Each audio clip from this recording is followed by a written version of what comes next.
Praise God. Good morning to all of you. So today we will continue what we have started in observance of our theme for these months of July and August. So it's about family. So panalangin po natin, mga minamahal, that God will guide us, God will make us the kind of family that we ought to be spiritually, and of course, as an institution that God has created. So magkaroon po tayo ng ilang sandali. Let's all stand up. Let's have a few moments of silent prayer before we come to the Word of God. Dalangin po natin na ang Kanya pong salita, ang Kanya pong mga aral ay maging effective para sa ating pong buhay. So tayo po ay let's have a short personal moment of prayer. Let's pray.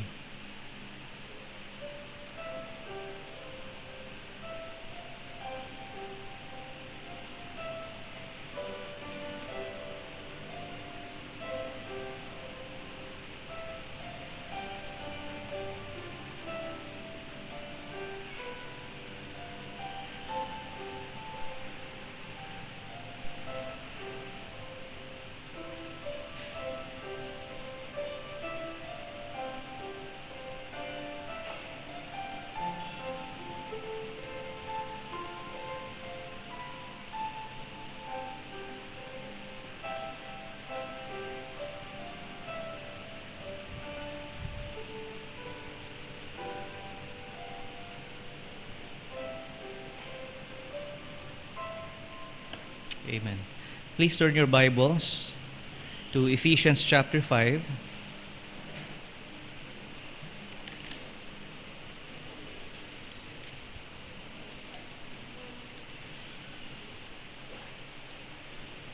And we shall be reading verse 18 to 21.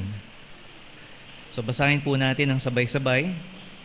Verse 18 to 21 of Ephesians chapter 5. So we'll be reading together from the English King James Bible. Okay? So if you have it, ito po yung nagsimula, and be not drunk with wine wherein is excess. Okay? Ready? Begin. And be not drunk with wine wherein is excess, but be filled with the Spirit, speaking to yourselves in psalms and hymns and spiritual songs, singing and making melody in your heart to the Lord, giving thanks always for all things unto God and the Father in the name of our Lord Jesus Christ, submitting yourselves one to another in the fear of God.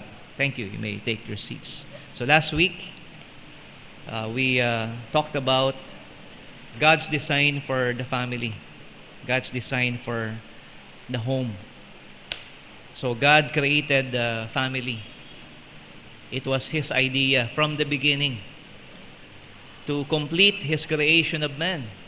Because after God created all things, after He created man, each day that He said it was good, everything was good. But when He came upon Adam, He said, it is not good that man should be alone. So God instituted family for this purpose. Okay? That's the primary purpose, that man should not be alone. But we gave some of the points. Diba? Ano ho ba yung design ng Panginoon? Because like a house or a building, it needs to have a structure, some design. And since it is God's idea, then dapat approve po sa Panginoon yung plano kung tayo po ay magtatayo ng isang pamilya. So we saw from Genesis last week, Genesis chapter 2, that God made male and female, and God made them one man, one woman. From these facts, yung pong mga nakita po natin, kung ano yung ginawa po ng Panginoon. So we derive that the basis of family is marriage. And marriage is permanent. And it is exclusive. Male and female, one man, one woman. So sila po ay binuo ng Panginoon. And for this two purpose, we already mentioned the first one, which is companionship. Okay? That you could be together because it is not good for man to be alone.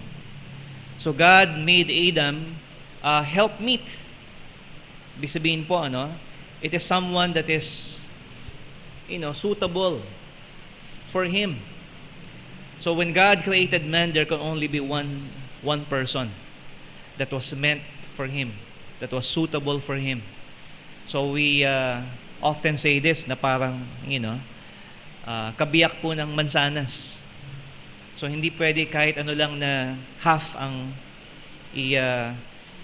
ibalik mo, It has to be the exact, the same apple, yung kabiyak po nun. So it's the same thing po, with the purpose of companionship sa marriage. And also children. So a family needs to have, children for procreation. At nabanggit po natin, meron po mga nagcha-challenge sa design na ginawa po ng Panginoon. But it's all because nagsimula po rito, Isipin niyo po, Adam and Eve, they were in the beginning perfect. In the beginning, they were sinless. It could have been forever. Di ba? Ito pong kanilang relationship. Wala akong sinabi ng Panginoon, till death do us part, because there was no death. So, had they not sinned, such relationship could have gone on for eternity. Okay, but makikita po natin, pumasok po yung kasalanan sa sanlibutan. And mankind, through the family, has been under attack. Okay? Nasira po itong design ng Panginoon.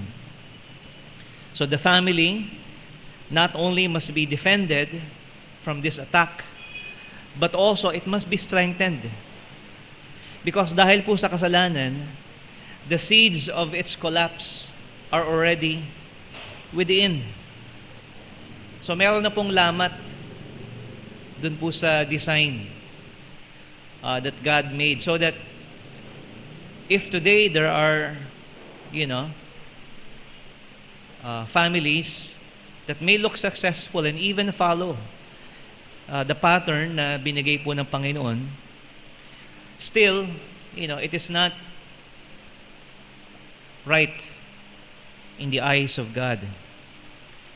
Because nasa kanila pa rin po, hindi pa rin po magiging stable ultimately ang isang pamilya, because it must be given a strong foundation. And the foundation, of course, is not of this world, because this world has sinned. It's not money. It's not, anything else, but the foundation for a strong family is found in Jesus Christ. So today we will talk about God's design for the Christian family. Kasi yun po ang kalooban ng Diyos, that every family, must be Christian, in its foundation. At saan po natin mahanap yan pong foundation na yan? Okay? So that foundation, who is Jesus Christ, therefore, a person must have a relationship with God through Jesus Christ. So, di ba, sabi nga ni Pablo, di ba, You know, but I know whom I have believed, and am persuaded that He is able to keep that which I have committed against unto Him against that day. Sabi niya, kilala niya po, I know whom I have believed. Philippians 2:3-10, he says, that I may know Him. Sino po? Jesus Christ. So we could just talk about this, give you some ideas, knowledge, and information. Pero hindi po sapat na magkaroon po tayo ng kaalaman kung ano po ang makapagpapaganda o makapagpapatibay sa ating pong relationship. It is not enough that we know so much about God and about Jesus Christ. Mga minamahal, is not about the facts or information. Even if that information is based on truth. Kung hindi ang relationship po, ang pagkakaalam, ay pagkakakilala po, is in a personal relationship. So there needs to be a real, genuine relationship. In the same way that we have relationship with our parents, with our wife, So ganun din po, mga minamahal. Ang ni-require po sa atin ng Panginoon, that we have a genuine relationship with Him through His Son, Jesus Christ. And without that, even if we have the most ideal relationship or family, kung hindi ho natin kilala ang Panginoon, it's not going to matter at all. And some may even call God Father. Okay? And some may call Jesus Christ their Lord. So tinatawag nila ang Panginoon bilang kanilang Ama. Pero yun ho ba ang ibig sabihin ng having a relationship with God? Does that mean that we really know Him? Diba? Posible po na marami tayong alam patungkol sa ating Pangulo. Maaring tayo po ay maging expert on what is to be learned about the President. Marami tayong alam. But are we, related to Him? Diba?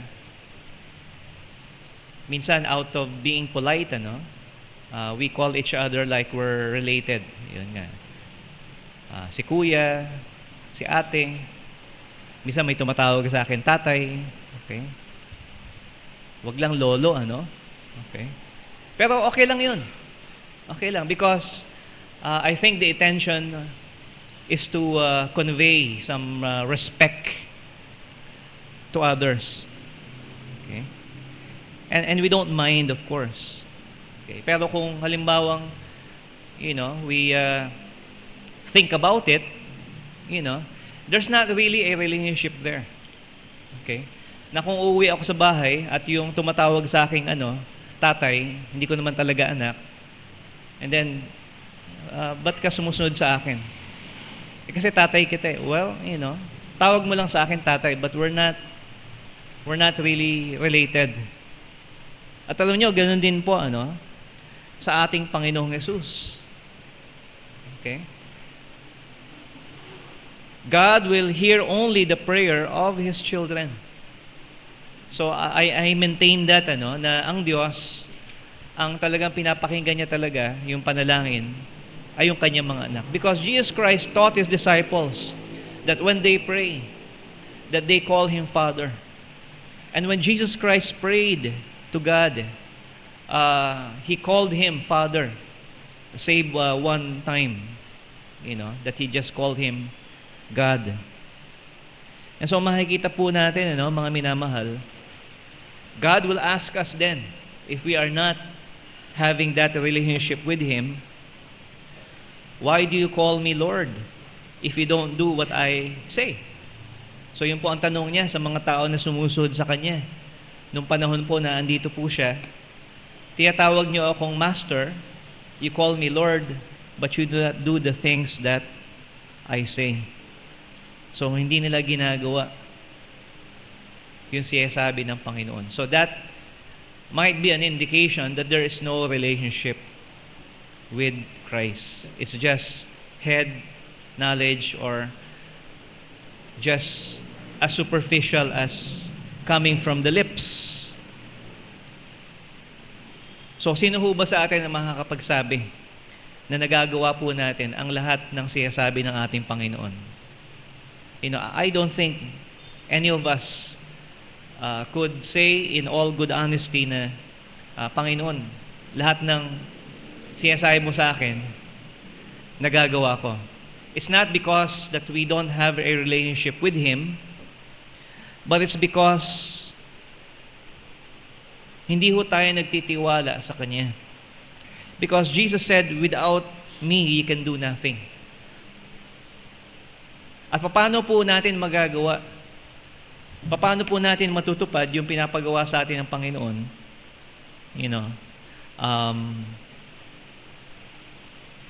Well, it's by the Holy Spirit. So, yung binasa po natin kanina is the key. Be filled with the Spirit.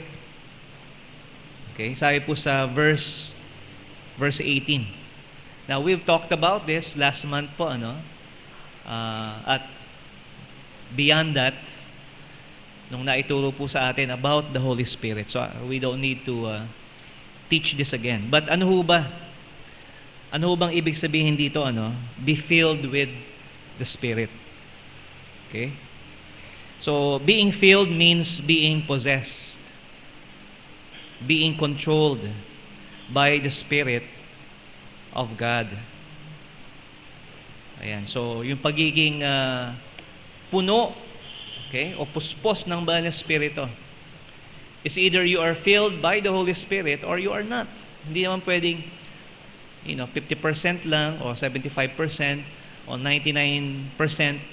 You have to be completely filled by Him, by the Holy Spirit. At ang ibig sabihin po nito, mga minamahal, is possession. And ang issue po sa possession, spiritual possession, and familiar tayo dito sa mga exorcists, di ba?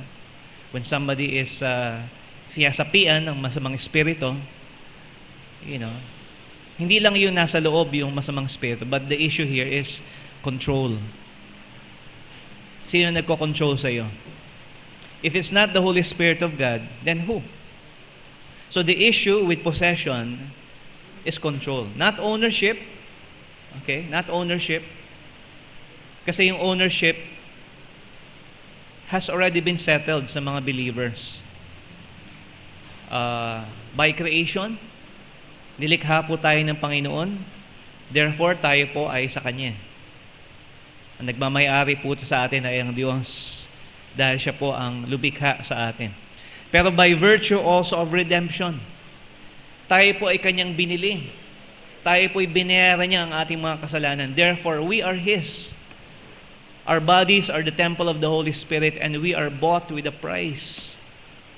And so, mga minamahal, ownership is not the question here, but who's controlling your life? Who's controlling your body?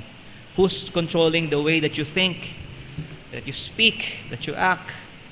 So yan po ang issue ng possession, Who controls you? And if we are not filled with the Holy Spirit, then we are not controlled by Him. So dito po sa Ephesians chapter 5, meron po mga characteristic, of a person who is walking in the Spirit or walking or filled with the Spirit. And we don't have time to go through all this, but sa verse 2, sinasabi po dito sa chapter 5, walk in love. So someone who is controlled by the Holy Spirit, walks in love. At binanggit niya po rito, meron po mga counterfeit, yung pong love. which is fornication, uncleanness, love of material things, covetousness. So they are not, they are not love. Okay? In verse 8 to 14, not only do we walk in love, but also we walk in the light, in truth, and righteousness. Okay? And in truth. So dapat sabihin po natin yung katotohanan. And in verse 15 to 17, we need to walk in wisdom. Understanding what the will of the Lord is. So yun po ang ilang mga katangian po ng isa pong taong puspos, controlled by the Holy Spirit, and is walking, yung walk po, yung namumuhay sa Espiritu. So yung tunay na pag-ibig, nasa liwanag ng katotohanan at katwiran, at yung meron po siyang karunungan, pagkaunawa kung ano ang kalooban ng Panginoon Diyos. So ano po ang kalooban ng Panginoon Diyos? First of all, sumampalataya tayo sa Kanya and be controlled by Him and be filled with the Holy Spirit. We should be praising Him, giving thanks to Him always, for this is the will of God. Okay? If we are filled with the Spirit, magpapasalamat po tayo sa lahat ng bagay. Pero immediately, in verse 11, after mentioning all this, na paglakad sa Espiritu at pagiging puspos ng banal na Espiritu, ano po yung kanyang unang binanggit patungkol po sa kaugnayan natin sa isa't isa, in our relationship? So in verse 11, he says, submitting yourselves one to another in the fear of God. So what is God's design for the Christian family? So nabanggit po natin. So syempre dapat ikaw ay isang Kristiyano, isang mananampalataya, lumalakad sa Espiritu, sa katotohanan, sa pag-ibig at sa kalooban ng Diyos, walking in wisdom. And the first thing that he mentioned, yung unang bagay na binanggit niya po, is this: submitting yourselves one to another in the fear of God. So the first thing, the first thing about God's design for the Christian family. If you are Christian, then this God wants for your family: submission. There needs to be submission. At not just submission, mutual submission. Ibig sabihin po, bawat isa ay magpapasakop sa isa't isa. Okay? So that is applicable sa mga mananampalataya. In the church, nagpapasakop po tayo sa isa't isa. Pero ano pong ibig sabihin ba ng submit? What does it mean to submit? Literally, ibig sabihin po nito, to line up under, to be arranged. So, ibig sabihin po nito, mga minamahal, to put yourself beneath another. So, bago yung sarili mo, iba muna. Hindi yung kagustuhan mo ang may importante, kundi yung kapakanan ng iba. And we see this in the example of Jesus Christ. Sa Philippians chapter 2, mababasa po natin doon ng ating Panginoong Jesus, He humbled Himself. Okay? Let this mind be in you, which was also in Christ Jesus, who being in the form of God, thought it not robbery to be equal with God, but made Himself of no reputation, and took upon Himself the form of a servant, and became and was made in the likeness of men. And being found in fashion as a man, He humbled Himself and became obedient unto death, even the death of the cross. Tignan po natin ang halimbawa ng ating Panginoong Jesus. Bagamat siya po ay Diyos, He humbled Himself. Siya po ay nagpasakop sa kalooban ng Ama. Though they are equal. Okay? Though he is equal with the Father, yet he voluntarily humbled himself. Okay? Alam niyo po, us, being in Christ, alam niyo po, pag nagpasakop po tayo sa isa't isa, hindi po nangangahulugan that the other is inferior and one is superior. Hindi ibig sabihin mas magaling yung isa kaysa isa. Because kay Kristo po, being in Christ means we are equal. There's no more Jew, nor Gentile, no male or female. Spiritually, tayo po ay pantay-pantay kay Kristo Jesus.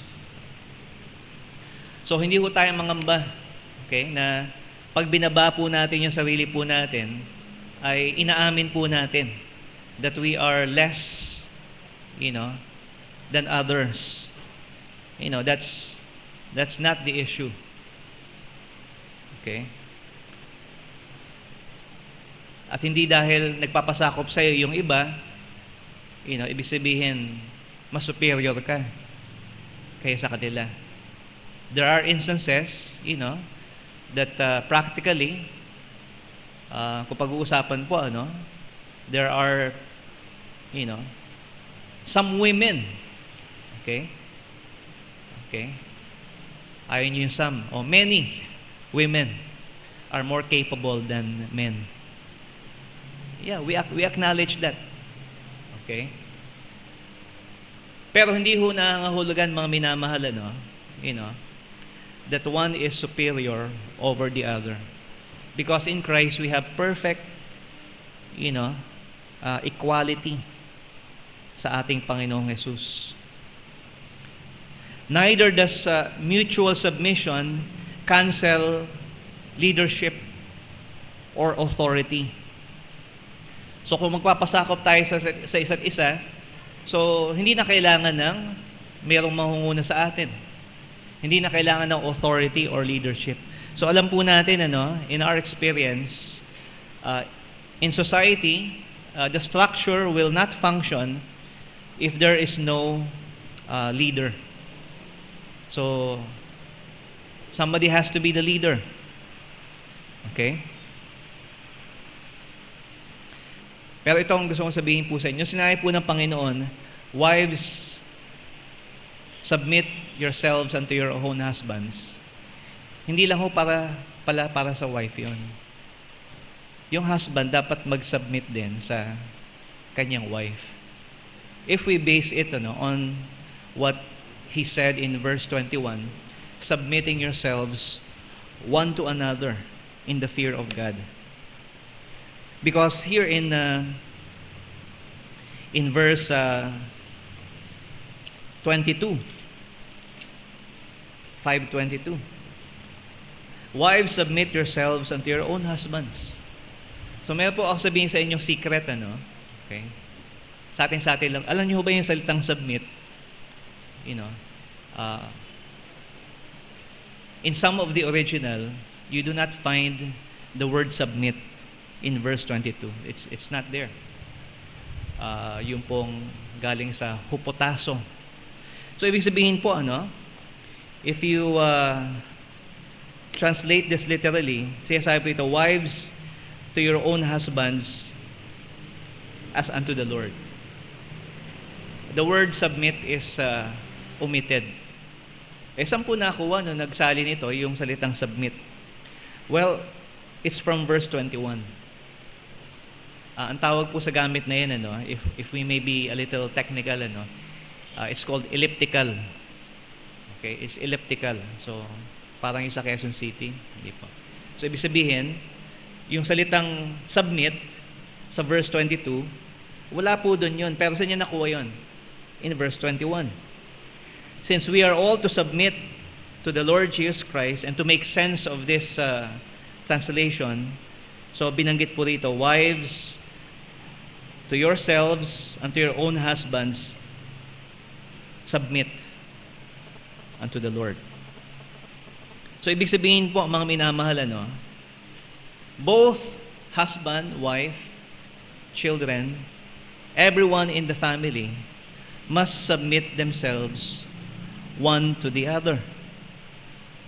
So, wag ho natin gamitin ito,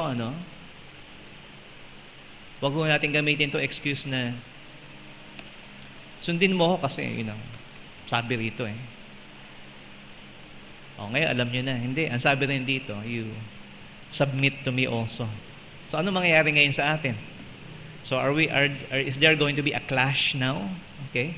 Since we are supposed to submit to one another, kung iintindihin po natin kung ano yung role na binigay po sa atin ng Panginoon, the submission of the husband is quite different from that of the wife. In fact, the submission of the husband to his wife is the highest kind of submission. Why? Because you're supposed to give your life. Well, meron pa bang tataas na submission doon na ialay mo yung buhay mo? At kung willing kang ibigay yung buhay mo para sa asawa mo, then that means, that means you are to give, provide for their needs and care for them. Okay? So that is the kind of submission that the husband needs to do. Gagawin niya ang lahat, kahit yung ibigay niya yung buhay niya para matugunan lamang ang pangangailangan of those who are under him. Children need to submit to their parents, as to the Lord. Wives need to submit to their husbands as unto Christ. So submission po, for a Christian family is mutual. It is mutual. So itutuloy po natin yan baka mamayang gabi. Okay? So,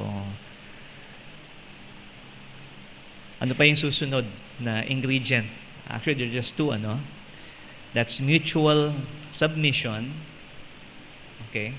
For a Christian family, God's design is mutual submission and unconditional acceptance. So, tayo po yung manalangin. Maraming pong salamat sa iyo, Panginoon Diyos. You gave us hope, Panginoon. And this hope, Lord, is found in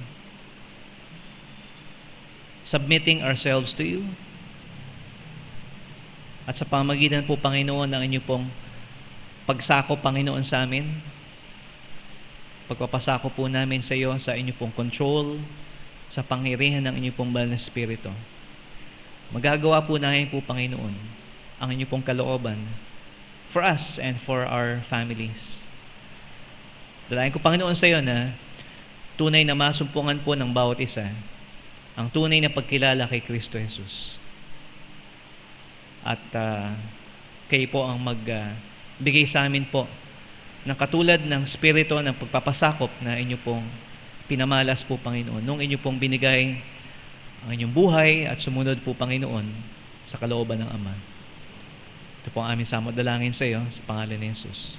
Amen.